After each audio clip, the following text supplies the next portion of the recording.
अ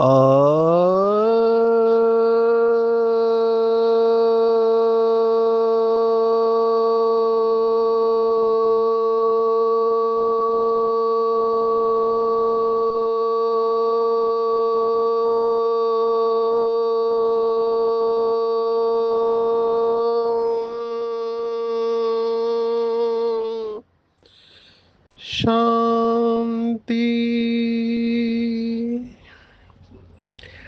आज 7 जनवरी 2026 भारत में बुधवार है।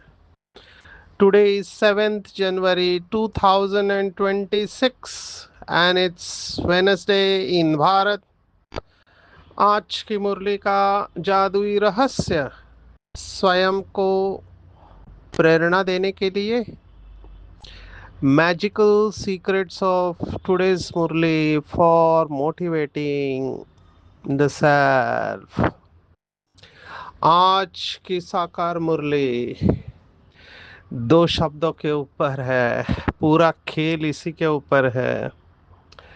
वैसे तो एक बहुत बड़ा अभ्यास हो सकता है। कौन से दो शब्द?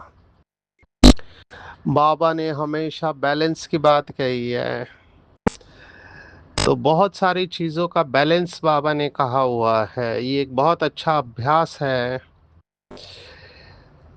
बैलेंस किस चीज़ का?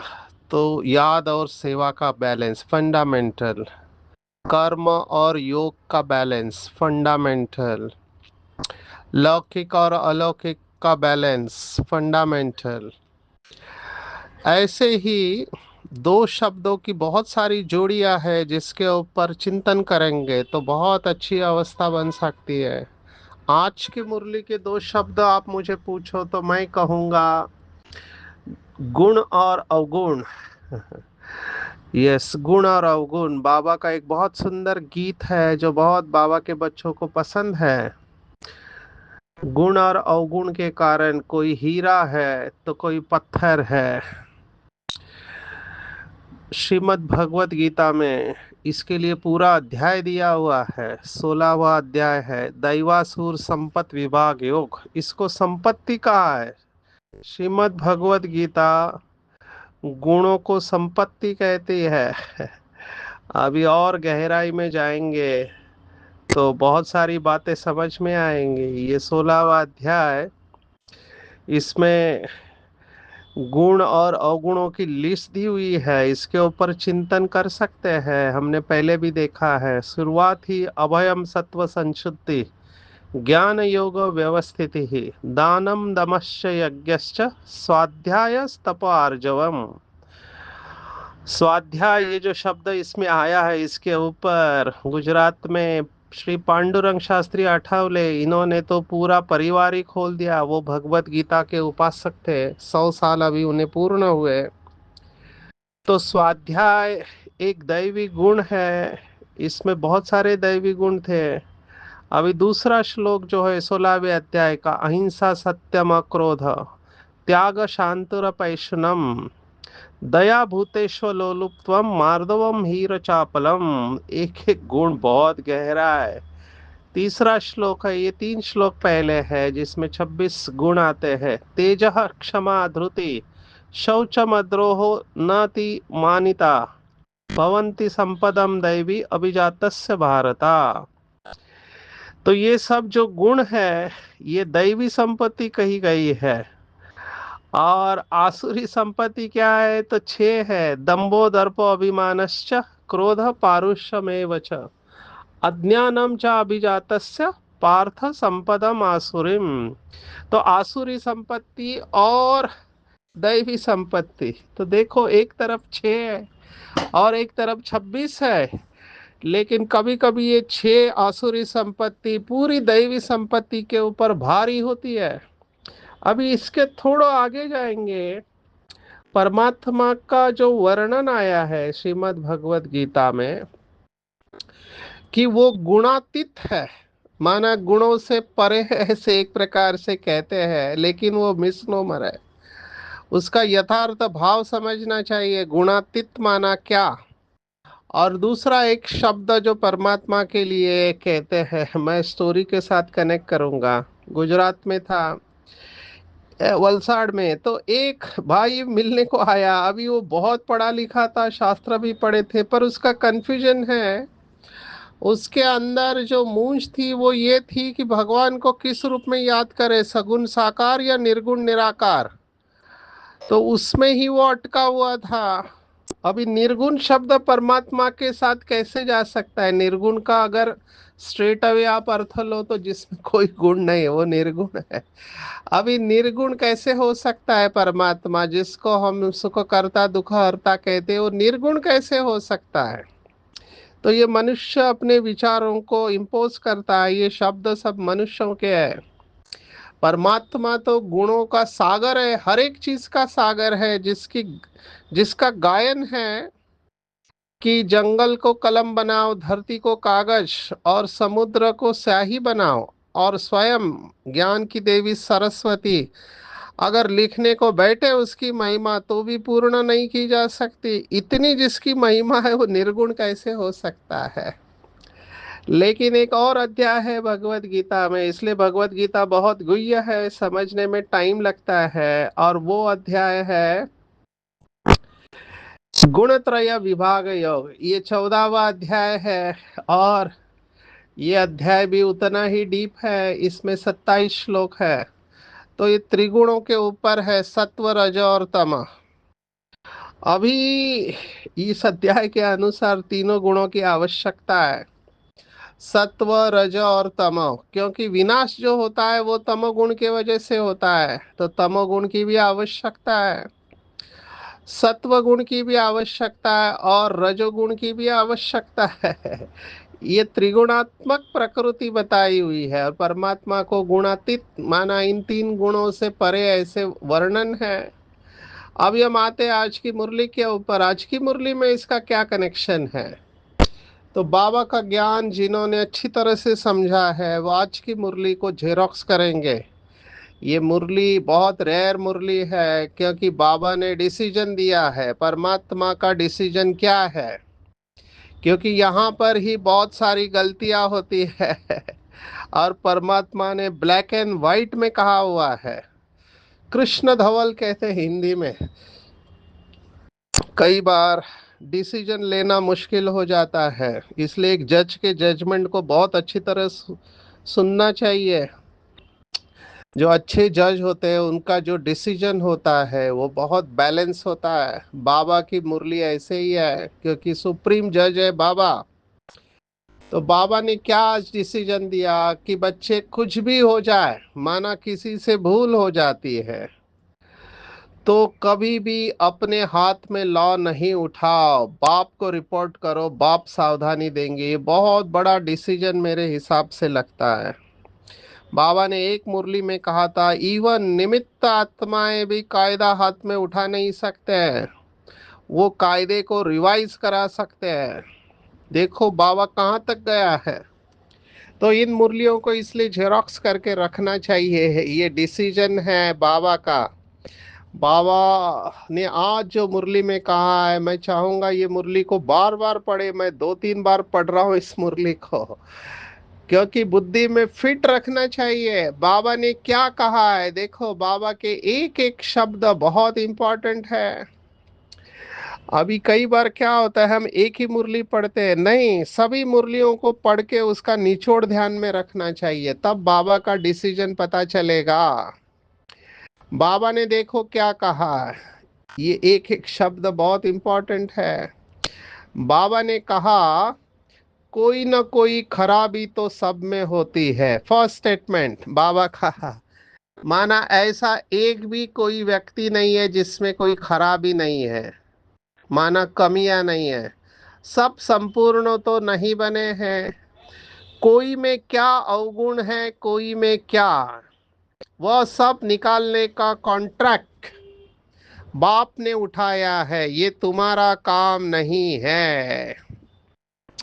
अब ये मेरे हिसाब से बहुत बड़ा डिसीजन भगवान दे रहा है कि कभी भी दूसरों का अवगुण निकालने का काम हमारा नहीं है, माना कायदा द्वारा एक्शन लेना।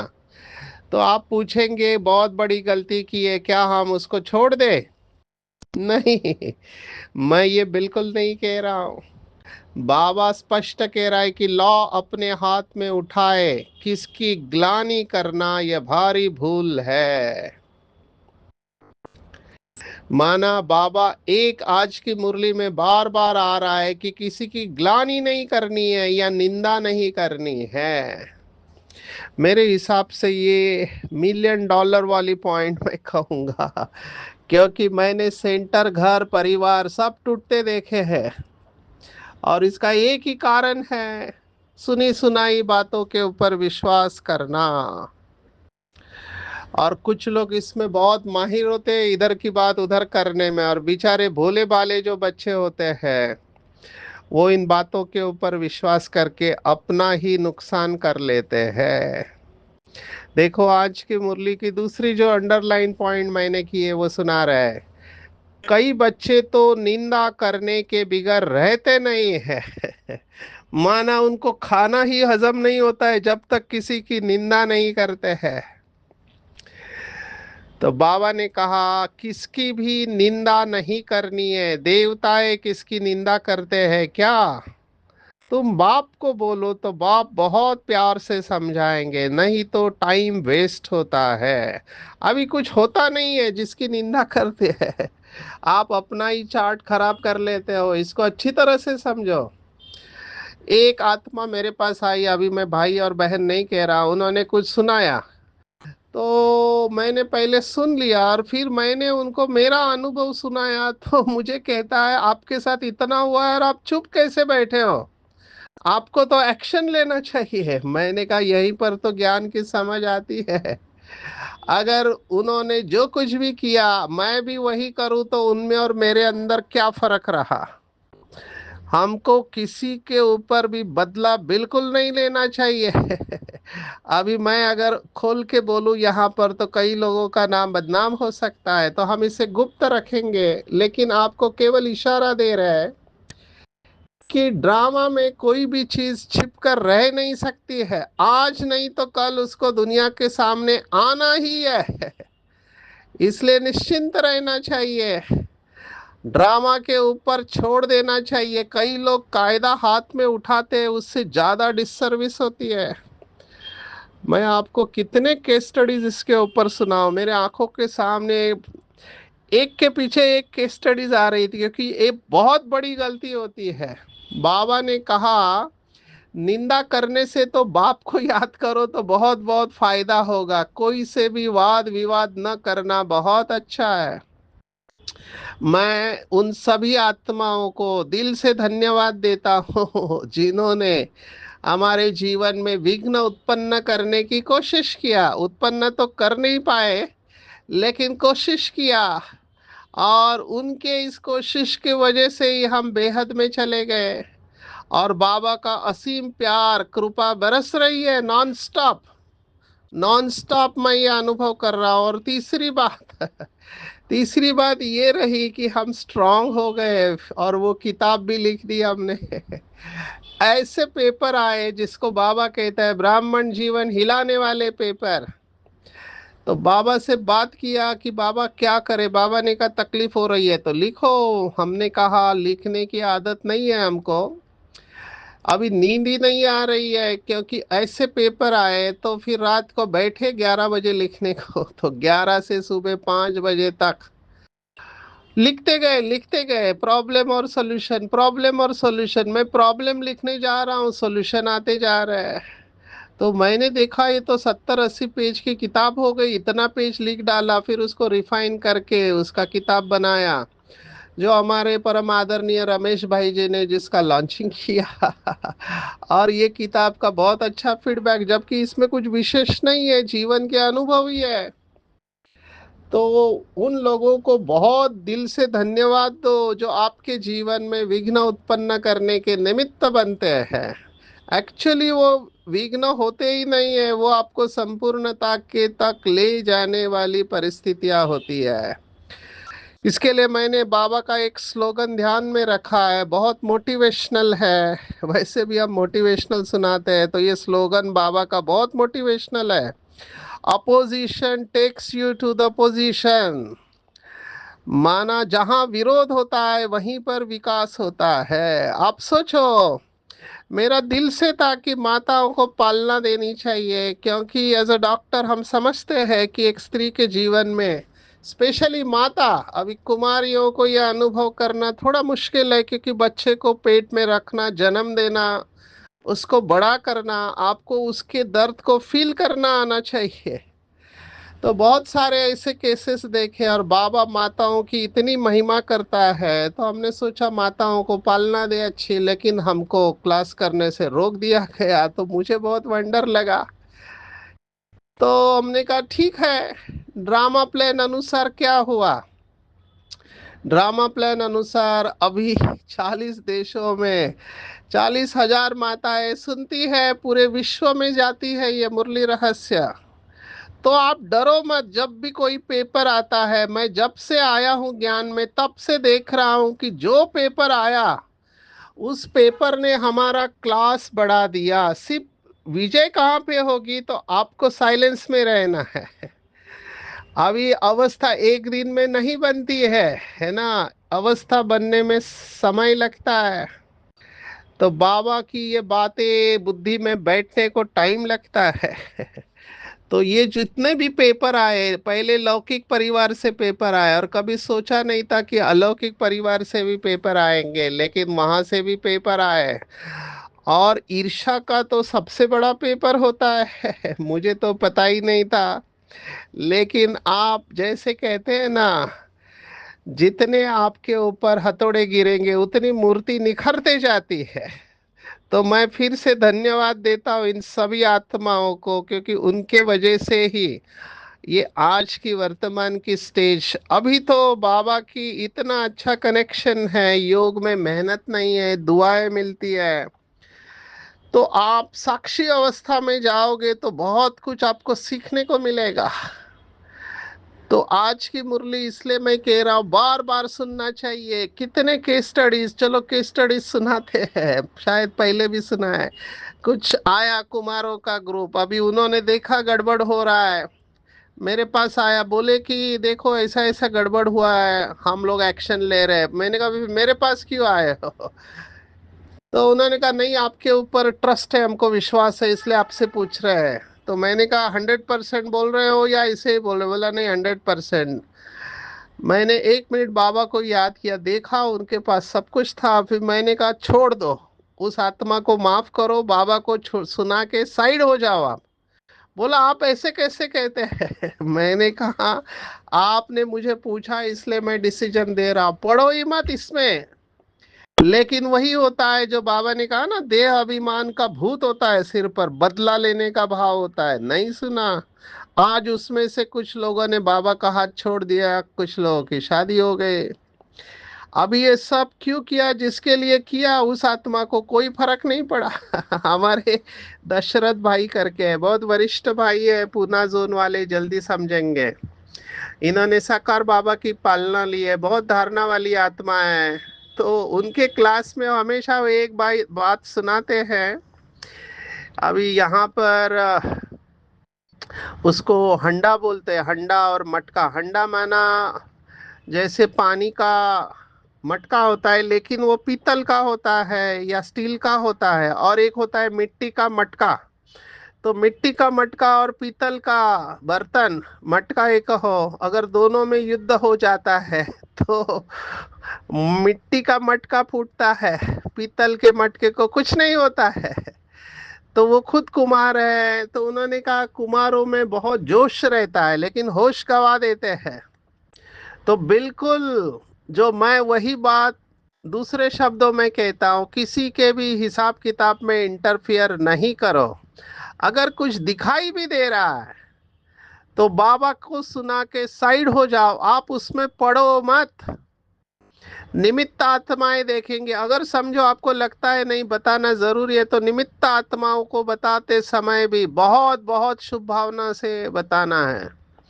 या फिर इनडायरेक्टली बताना है, नहीं तो उधर भी फंसने के चांसेस है। मैं ये सब भुगत चुका हूँ, इसलिए आपको सुना रहा हूँ कि बहुत संभाल के चलना चाहिए। आपको नहीं पता कि किसका क्या भाव है, किसका किसके साथ क्या रिलेशनशिप है, आपको नहीं पता। इसलिए बाबा की आज की मुरली मुझे एकदम क्लिक हो रही है कि कभी भी किसी और को सुनाना ही नहीं है, बाबा को सुना दो और साइड में हो जाओ। दूसरा केस स्टडी ऐसा ही अभी बिल्कुल क्लियर कट दिखाई दे रहा है कि फाइनेंशियल फ्रॉड हुआ है, गड़बड़ हुई है। अभी वो भाई को इतना गुस्सा आया कि नहीं छोड़ेंगे, कंप्लेंट के ऊपर कंप्लेंट। अभी हमने उसको समझाने की कोशिश की तो उन्होंने कहा नहीं, गलती हुई है, सजा मिलनी ही चाहिए। मैंने कहा वो तो बाबा का काम है ना, हमारा काम है शुभ भावना। बोला नहीं, बाबा ने मुझे अपॉइंट किया है। तो मुझे बहुत रहम आ रहा था, पर वो इतना गुस्से में था तो हम तो इस समय बता के छोड़ दिया, क्योंकि उन दोनों का आपस में हिसाब किताब है। अभी हम बीच में जाएंगे तो हमारे ऊपर भी उसका सेक आता है। आप सोचो निमित्त आत्माओं के ऊपर कितना प्रेशर होता होगा। ये डिसीजन लेना मासी का घर नहीं है। बहुत लोग मुझे कहते डिसीजन नहीं लिया जाता, अभी कैसे ले? कोई बाबा का पुराना बच्चा है, उससे गलती हो गई, क्या करना चाहिए? फिर भी हम देखते हैं कि मधुबन से या निमित्त आत्माओं से डिसीजन लिया जाता है। कितने केस स्टडीज मेरे सामने आ रहे हैं। एग्जैक्टली यही हुआ है जो बाबा ने कहा। अभी पढ़े लिखे हैं, बहुत पढ़े लिखे हैं, मैनेजमेंट के एक्सपर्ट है, लेकिन वही है, जो भी देखा तो कायदा हाथ में उठाने की कोशिश की। आज वो ज्ञान में नहीं है, यज्ञ से निकाल दिया उनको। ऐसे भी केसेस हुए हैं। इसीलिए बाबा की मुरली को कभी भी मिस नहीं करना चाहिए। बाबा जो बताता है वो परफेक्ट बताता है। एक और गुह्य बात आपको सुनाता हूं। अभी ये तो हमने क्लासेस में सुनी थी कि जिस पार्टी ने ब्रह्मा कुमारी यज्ञ का नुकसान किया, उनके अगेंस्ट में कुछ प्रूफ आ गए हाथ में। तो अव्यक्त बाप दादा से पूछने गए कि बाबा हमारे पास ये प्रूफ आए हैं और इन्होंने यज्ञ का इतना नुकसान किया है, तो क्या हम एक्शन ले? बाबा का जवाब देखो क्या था। बाबा का जवाब था, तुम्हारे पास फालतू टाइम बहुत पड़ा है लगता है, बाबा को याद करो। अभी देखो कितना बड़ा डिसीजन है। एक्चुअली यहाँ पे मैकेनिज्म को समझना है कि जिन आत्माओं ने हमको तकलीफ दिया है उनके ऊपर गुस्सा आता है, और गुस्से को हम जस्टिफाई करते हैं कि गलती किया है मतलब सजा मिलनी चाहिए। लेकिन यहाँ पर बाबा का वही रूप दिखाई दिया, नॉलेजफुल, रहम दिल, दया करुणा का सागर। आप कहेंगे ऐसे हर एक के ऊपर दया करुणा दिखाए तो हो गया कल्याण? बिल्कुल नहीं। ड्रामा प्लान अनुसार हर एक को अपने कर्म का फल मिलना ही है। इसको बहुत अच्छी तरह से समझना। मेजॉरिटी लोग बदला लेने को जाते हैं जब उनके साथ गलत होता है। तो मैंने बहुत लोगों को समझा भी, ऐसे ही एक आत्मा है, पैसे का फ्रॉड किया, तो उसको लगा कि ये रिटर्न कर देगी आत्मा, लेकिन वो भी मुंह ही नहीं दिखा रहे। अभी ये इतनी डिस्टर्ब हो गई, मुझे बताया क्या करे, मैं पुलिस कंप्लेंट कर दी। मैंने कहा बिल्कुल नहीं, निमित्त आत्माओं को बता। बोला वो सुनते नहीं है, निमित्त आत्मा तो उसकी साइड लेती है, अभी करे क्या? फिर मैंने कहा अगर निमित्त आत्मा नहीं सुनती है और वो कुछ नहीं बोल रही है तो उसको ब्लेसिंग दे के केस को क्लोज करो। क्योंकि जितना आप गुस्सा करेंगे आपका चार्ट खराब होने वाला है। दिनों दिन आपका गुस्सा बढ़ते जाएगा उस आत्मा को देख के, क्योंकि वो आत्मा निमित्त आत्माओं के साथ जा रही है। अब ये महाराष्ट्र की केस है, और मुझे लगता है ऐसे और भी केसेस होने चाहिए। तो हमने उनको एडवाइस दिया बिल्कुल इसमें मत जाओ। ऐसे समझो कि तुम्हारा किसी बिजनेस में नुकसान हो गया और वो लाखों रुपए तुम्हारे वो बिजनेस में चले गए। कितने लोगों का बिजनेस में नुकसान होता है, तुम्हारा हो गया, क्लोज करो। तुमको दो वक्त की रोटी मिल रही है, रहने को घर है, बिल्कुल नहीं। उसको रिकवर करने की कोशिश ही मत करो, उसको ब्लेसिंग दो। ये आपका अकाउंट था, वो क्लोज हो गया। तो जिसको ये कर्मों की गति हर वक्त याद है वो इसमें डिस्टर्ब नहीं होगा। दूसरा, जिसको ये पॉइंट याद है कि राजधानी बन रहे, वो भी कभी डिस्टर्ब नहीं होगा। और जिसका योग अच्छा है उसके दिल से दुआ निकलेगी। ये बातें सब शायद मेरे लिए बोलना बहुत इजी है, लेकिन जिसके ऊपर ये पेपर आते हैं उसके लिए बहुत टफ होता है। मैं महसूस कर सकता हूँ क्योंकि मैं इन सब पेपर से जा चुका हूँ। मैं तो वो उर्दू की शायरी याद करता हूँ। जब भी मुझे कोई पूछते हैं कि तुम्हारे साथ ऐसा ऐसा हुआ फिर भी तुम चुप रहे हो, क्या सीक्रेट है, तो मेरा ये सीक्रेट है। मैं कहता हूँ कि न मैं गिरा न मेरे उम्मीदों के मीनार गिरे। मीनार माना बिल्डिंग। न मैं गिरा न मेरे उम्मीदों के मीनार गिरे, लेकिन मुझे गिराने में लोग कई बार गिरे। मुझे गिराने में लोग कई बार गिरे। सवाल ये नहीं था कि मैं जहर कैसे पी गया, उन्हें तकलीफ इस बात की थी कि ये जी कैसे गया। उन्हें तकलीफ इस बात की थी कि ये जी कैसे गया। बिल्कुल सेल्फ रेस्पेक्ट में रहो, लॉ ऑफ कर्मा के ऊपर पूरा निश्चय रखो और अपनी शुभ भावना को नहीं छोड़ना है, तभी आप बाप समान बनेंगे, नहीं तो बहुत मुश्किल है। आप सोचो, हमने कुछ दिन पहले महात्मा गांधी का कोट सुना था कि an eye for an eye makes the entire world blind. अगर उसने मेरी आंख फोड़ी और मैंने भी उसकी आंख फोड़ी तो हम दोनों अंधे हो जाएंगे। इसलिए इसमें जाओ मत। अगर कुछ होता है, एक्सेप्ट ड्रामा, अपने को सेफ रखो, भावना में नहीं आओ, अपने को घाटे में नहीं डालना चाहिए। मैं फिर से मुरली रहस्य के माध्यम से ये कहना चाहूंगा, खास करके माताओं को, भाइयों को, कुमार कुमारियों को, कभी भी किसी का अवगुण सुनना ही नहीं है। दोनों कान बंद, आंखें भी बंद। अब ये कठिन पुरुषार्थ है कुछ लोगों के लिए। कोई आके आपको किसी की निंदा सुनाए, सुनना ही नहीं है, उसकी विशेषता सुना के कैंसिल करो और हाथ जोड़ लो। मेरे पास कई लोग आते हैं और मुझे सुनाते हैं निमित्त आत्माओं की कमजोरियां, उन्होंने जो कुछ भी किया है। मैं हाथ जोड़ लेता हूँ। मुझे कहते हैं सचिन भाई आपको पता नहीं इन्होंने क्या किया है। मैं कहता हूँ बताना भी मत। मुझे कोई इंटरेस्ट नहीं है, बाबा को बता दो। पहले से ही बहुत कचरा पड़ा हुआ है, तुम और कचरा मत दो। तो मुझे ये बाबा की आज की मुरली बहुत क्रिटिकल इंपॉर्टेंट लगी कि बाबा को याद करो। बाहर कोई भी बात सुनाओ मत। लास्ट स्टेटमेंट सुनाता हूँ, ना अवगुण देखना है, न अवगुण चित्त पर रखना है, न अवगुण का वर्णन करना है, न किसी का अवगुण सुनना है। आग लगी है, मेरा काम है पानी डालना। नॉलेजफुल बनो, खुशी का पारा डे बाय डे चढ़ते जाना चाहिए। क्योंकि अवगुण अगर सुना तो अवस्था खराब हो जाएगी। इसलिए मुरली कभी भी मिस नहीं करना चाहिए। हमारा पूरा ताल्लुक पढ़ाई के साथ है।